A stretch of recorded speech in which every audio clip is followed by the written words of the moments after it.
ગુજરાતમાં એક સમયે વાઘ હતા અને વાઘની વસ્તી પણ પૂરતી હતી, પરંતુ કાળક્રમે વાઘનું અસ્તિત્વ ગુજરાતમાંથી મટી ગયું હતું. પરંતુ છેલ્લા 8 મહિના પહેલાં પંચમહાલ અને દાહોદના જે રતનમહાલ જંગલ છે એમાં એક વાઘ આવી અને સ્થિર થયો છે અને હવે એ ત્યાં સેટલ થયો હોય એવા લક્ષણો અત્યારે જોવા મળી રહ્યા છે. એના પછી ભારતની નેશનલ ટાઈગર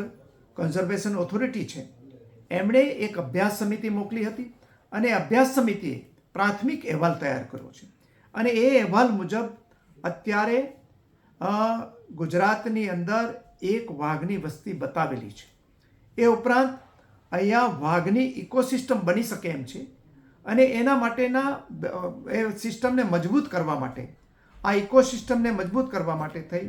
અને અનેક પગલાઓ આ પ્રાથમિક અહેવાલમાં સૂચવવામાં આવેલા છે. આ અંગે ઓફિશિયલી કોઈ પત્ર NTCA મારફત વન વિભાગને મળ્યો નથી, પરંતુ આ અહેવાલ મળેલો છે અને એ પ્રમાણે ગુજરાત સરકારના વન વિભાગ જે છે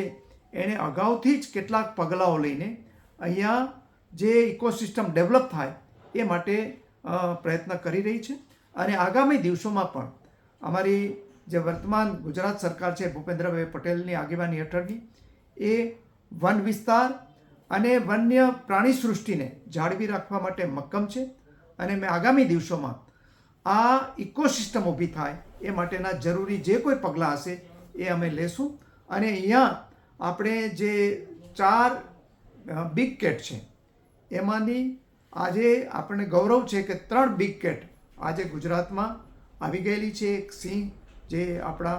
દેશનું અને એશિયા ખંડનું ગૌરવ છે,